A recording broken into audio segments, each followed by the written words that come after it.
In today's video, I'm going to teach you how to delete social icon on card.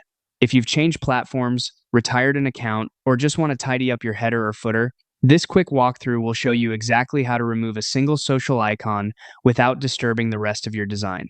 Start by opening Card and heading to your dashboard, then open the site you want to edit. Once the builder loads, give it a moment to render your page. On the canvas, locate the row or cluster of social icons. These are usually small logos like Instagram, LinkedIn, or email. Click directly on that icon group to select it.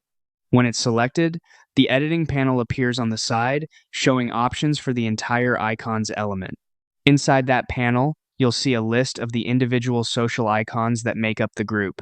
Choose the specific icon you want to remove from that list. Click it to open its detailed settings. You'll notice the corresponding icon highlighted on the canvas, which is a helpful visual confirmation that you're working on the right one. Within the icon's settings, scroll down until you see the option to delete the icon. It may appear as a delete button or a trash can label, depending on your theme or panel width.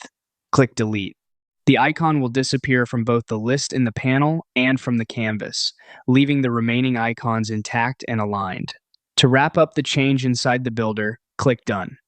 This closes the icon editor and applies the update to your page within the builder. If you remove the wrong one by mistake, don't worry, use the undo control right away to bring it back, or you can add it again later. After removing an icon, take a quick look across desktop and mobile previews to make sure spacing still looks clean and balanced. That's all it takes. Open your site in Card, select the social icons element, choose the specific icon, delete it, and confirm with Done. You've streamlined your page in just a few clicks.